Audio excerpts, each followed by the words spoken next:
long story short, my name is Tiodolo De La Garza. I identify as somebody who is a survivor of suicide.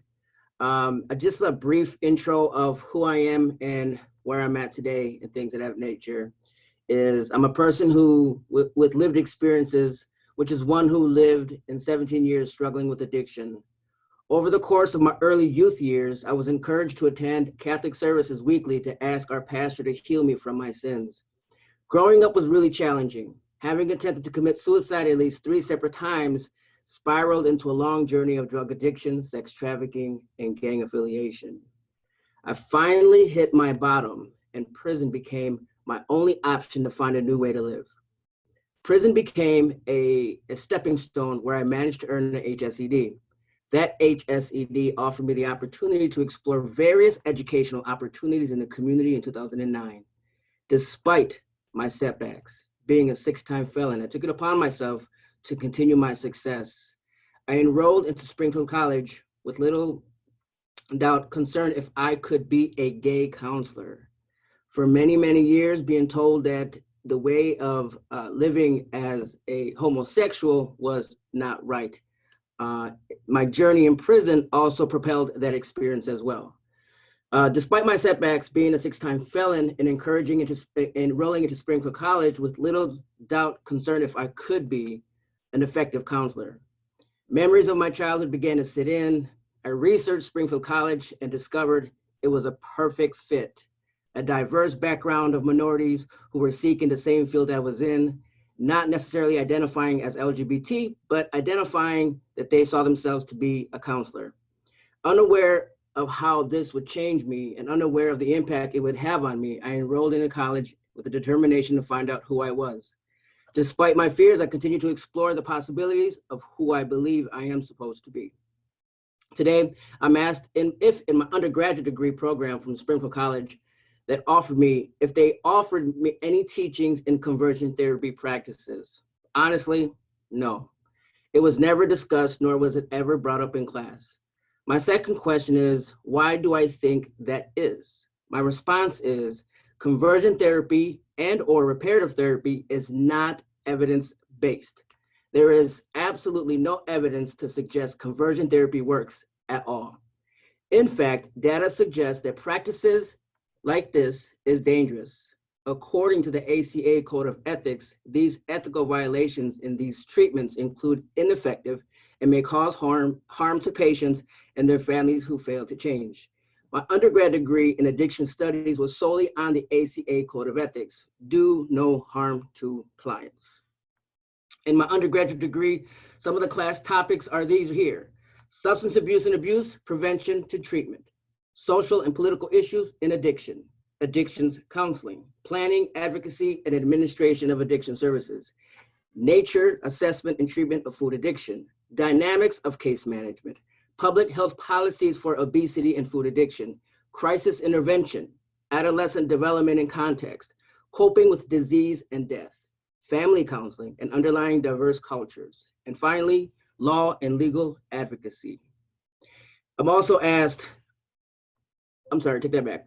I chose crisis intervention based on the circumstances of our restorative justice circle.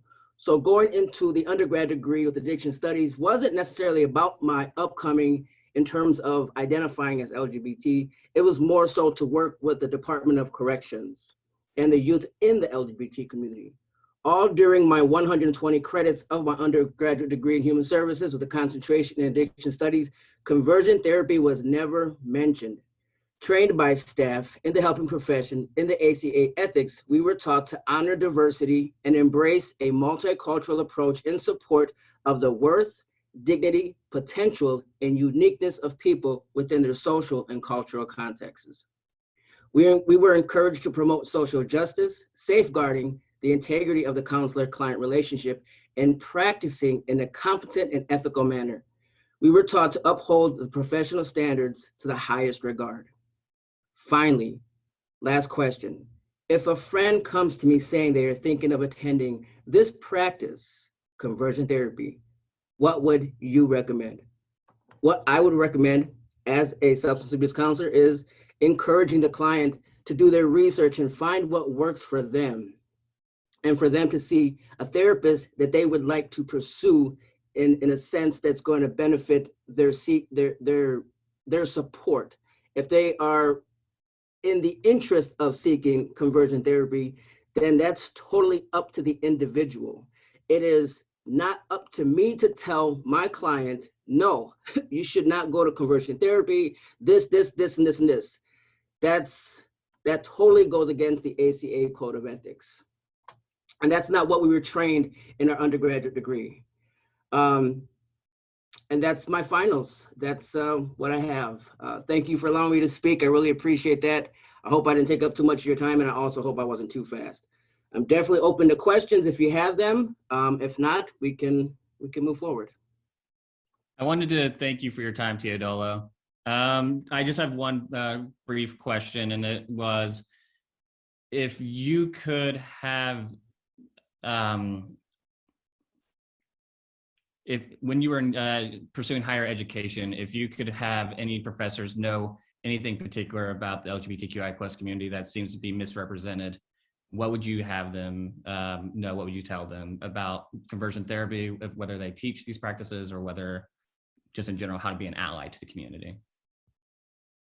I'm sorry, could you ask that one more time? Yeah, no worries. In your higher education program, could you tell me what you wish that other people pursuing therapy would be able to know or learn about the community prior to starting in our practices? Or is there any misinformation that's being spread out there?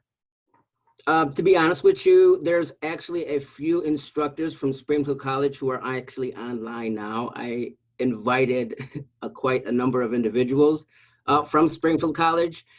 Carlos Aranda, who's online currently, was also invited as well. I continued the master's degree in human services with a concentration in mental health counseling, just to kind of further explore counseling theories to see how to work with not just addiction, but also how to work in mental health. And the instructors from Springfield College, where I graduated from, there was, they're not they're not in support of conversion therapy or reparative therapy. That was just never brought up. We were not encouraged to use that with our clients, especially working with vulnerable populations. That's perfect. I'm glad to hear that they are allies within your field. Absolutely, absolutely. The next person that we'll be introducing is Corey again, who will be introducing Casey Pick from the Trevor Project. Drew. Up next, we are going to be talking with panelist Casey Pick. Casey serves as a senior fellow for advocacy and government affairs for the Trevor Project, which again is a nonprofit organization advocating for young LGBT